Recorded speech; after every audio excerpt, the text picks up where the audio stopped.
अस्सलाम वालेकुम। आज हम लोग बात कर रहे हैं, हमारे पास है जी anti mycobacterial drugs. Anti mycobacterial drugs में देखें तो हमारे पास माइकोबैक्टीरिया के बारे में थोड़ी सी इन्फॉर्मेशन होनी चाहिए हमारे पास।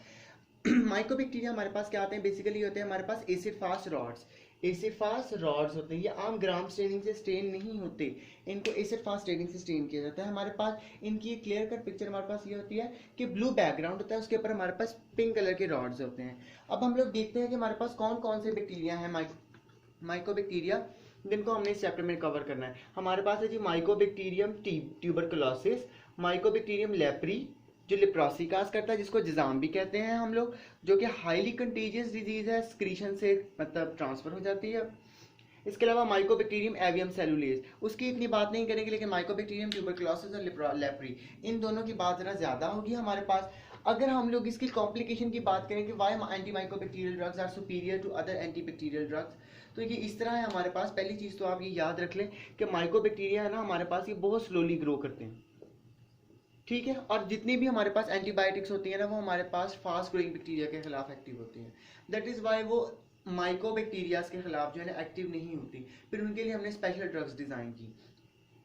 इसके बाद हमारे पास ये है कि हमारे पास जो माइकोबैक्टीरिया बहुत चालाक है, इसकी जो इंट्रा सेलुलर रेजिडेंस है ना, कि हमारे पास ये मैक्रोफेजेस के अंदर रिजाइड करता है, उनके अंदर जाके मतलब इन्फेक्शन काज करता है। तो ये हमारे लिए मतलब ड्रग की एक्शन को बहुत ज़्यादा इफेक्ट करती है, क्योंकि हमारे पास जो नॉर्मल एंटीबायोटिक्स है वो हमारे पास नॉर्मल मैक्रोफेजेस के अंदर पेनिट्रेट ही नहीं कर पाती। जब वो पेनिट्रेट ही नहीं कर पाएंगी तो वो हमारे पास बैक्टीरिया को ट्रीट कैसे करेंगी, किल कैसे करेंगी हमारे पास। तो एंटी माइकोबैक्टीरियल ड्रग्स जो हैं फिर इस मामले में हम लोगों ने ज़्यादा डिज़ाइन की ताकि माइकोबैक्टीरिया को किल किया जा सके, इन इन्फेक्शंस को ट्रीट किया जा सके। एक बात और हमारे पास कि माइकोबैक्टीरिया जो है ना बहुत जल्दी ही रेजिस्टेंस डेवलप कर लेते हैं किसी भी ड्रग के अगेंस्ट। तो रेजिस्टेंस एक की फैक्टर है हमारे पास, जो हमारे पास थेरेपी के अंदर कॉम्प्लिकेशन क्रिएट करता है। और एक जो मेजर पॉइंट है ना हमारे पास, वो है पेशेंट कंप्लायंस। आपने सुना होगा किसी बंदे को टीबी हो गया, उसको जी वो 9 महीने से दवाई खा रहा है, 6 महीने से दवाई खा रहा है, तो तब जाके वो ठीक होता है। तो इसकी ट्रीटमेंट जो है ना वो बहुत लंबी है हमारे पास, वेरी लॉन्ग ट्रीटमेंट है। तो पेशेंट क्या करता है, जब 2 महीने या 3-4 हफ्ते या 5 हफ्ते गुजरते हैं, पेशेंट के सिम्टम्स जो है वो कवर अप हो जाते हैं, लेकिन ट्रीटमेंट मतलब इन्फेक्शन खत्म नहीं हुआ, लेकिन ट्रीटमेंट जो है मतलब जो सिम्टम्स है ना वो बंद हो गए हैं। अब जब सिम्टम्स नहीं आ रहे उसके अंदर, तो पेशेंट समझता है मैं ठीक हो गया हूँ, तो वो फिर दवाई लेने में कोताही करता है हमारे पास कंप्लायंस के हिसाब से। कभी दवाई खा ली, कभी नहीं खाई, कभी छोड़ दी। तो ये चीज़ें जो है ना बहुत अफेक्ट करती हैं। तो हमारे पास ये जो चीज़ें हैं ना हमारे पास कॉम्प्लिकेशन क्रिएट करती हैं माइकोबैक्टीरियल इन्फेक्शंस के अंदर, उनकी ट्रीटमेंट के अंदर। अगर हम लोग इसकी ट्रीटमेंट की बात करें तो कौन कौन सी ड्रग्स हम लोग यूज़ करते हैं, हमारे पास आते हैं first line drugs. First line choice जो है ना, आपने इनकी तरतीब ऐसे ही रखनी है, इन दोनों को आपने नहीं हिलाना, इन दोनों की तरतीब आगे पीछे हो सकती है। आइसोनियाजिड, रिफैम्पिन, एथम्बिटोल और पायराजिनामाइड, इनको घोल के पी लें, जो मर्जी कर लें, ये याद कर लें। हमारे पास बेसिकली ना पहले इसका ट्रीटमेंट पीरियड जो है ना वो 9 मंथ का था।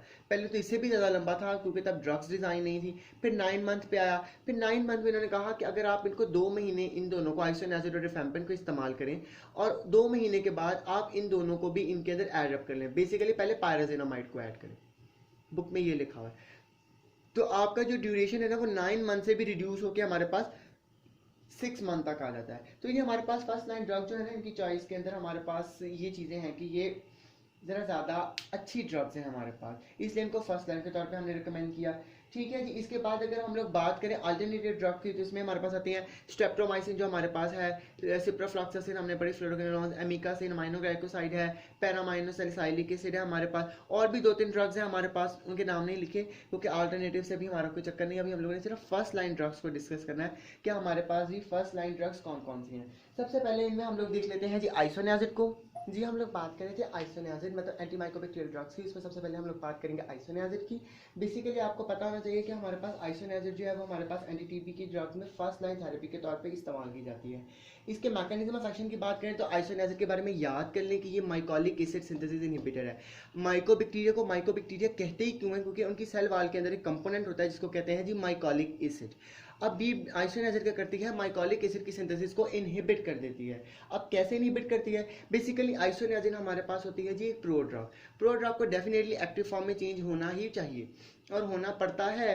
तो आइसोनियाजिड क्या करती है, वो जब हमारे पास मैक्रोफेजेस के अंदर पेनिट्रेट कर जाती है, अंदर जाके फिर बैक्टीरिया के अंदर पेनिट्रेट करती है, तो माइकोबैक्टीरिया का एक एंजाइम है हमारे पास कैटाले, माइकोबैक्टीरियल कैटालेस पेरोक्सीडेज।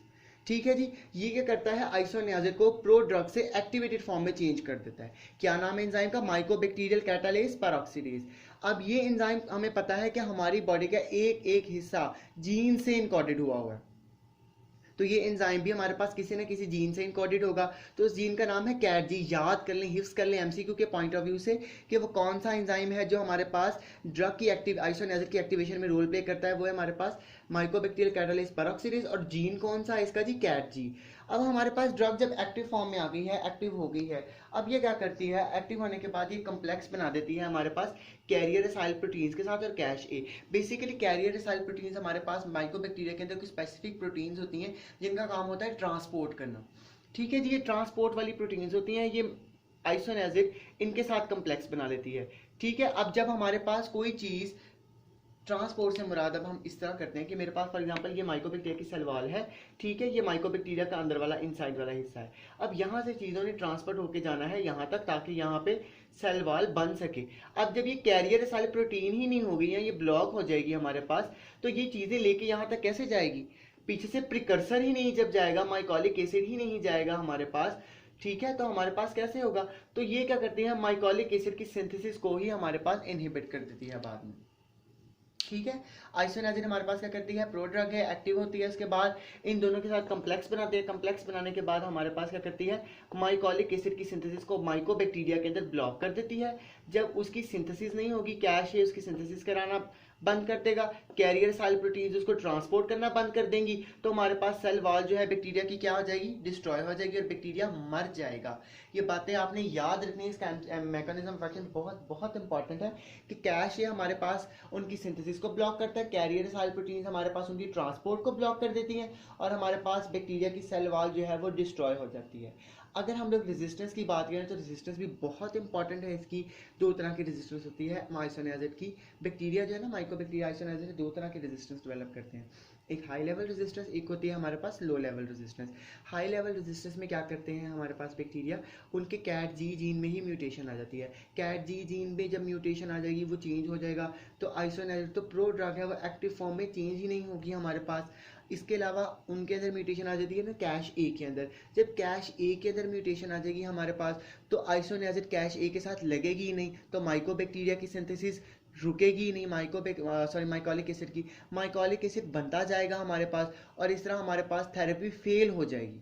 ठीक है, इसके अलावा हमारे पास लो लेवल रेजिस्टेंस जो है वो हमारे पास होती है over expression of AHPC gene की वजह से। AHPC हमारे पास क्या है, EHPC हमारे पास वो जीन है हमारे पास बेसिकली जिसका काम होता है हमारे पास सेल को प्रोटेक्ट करना फ्रॉम ऑक्सीडेटिव स्ट्रेस।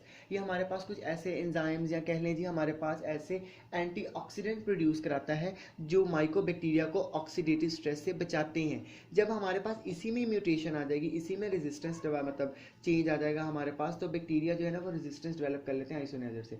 अब एक क्वेश्चन है हमारे पास कि ये तो ऑक्सीडेटिव डैमेज से बैक्टीरिया को बचा रही है, तो हमारे पास आइसोनियाजिड कैसे एक्ट कर रही है हमारे पास। तो बेसिकली हमारे पास ये होता है कि आइसोनियाजिड का ना थोड़ा सा इफेक्ट होता है ऑक्सीडेटिव डैमेज का भी। तो आइसोनियाजिड का मतलब लो लेवल पे वो ऑक्सीडेटिव डैमेज भी करती है, फ्री रेडिकल्स की एक्टिविटी को बढ़ा देती है हमारे पास। ठीक है, फ्री रेडिकल की सिंथेसिस बढ़ा देती है हमारे पास, उनकी एक्टिविटी बढ़ा देती है हमारे पास। ठीक है, तो हमारे पास क्या करते हैं हमारे पास, तो वो फ्री रेडिकल्स मैक्रोफेजेस को, इन्फेक्टेड मैक्रोफेजेस को क्या करते हैं हमारे पास, डिस्ट्रॉय करना शुरू कर देते हैं। तो हमारे पास जो ये जीन होता है ना, ये बैक्टीरिया को फिर बचाता है ऑक्सीडेटिव स्ट्रेस से। तो अब बैक्टीरिया ने क्या किया है, अपने इस जीन को ही हमारे पास उन्होंने ओवर एक्सप्रेस कर लिया बहुत ज़्यादा।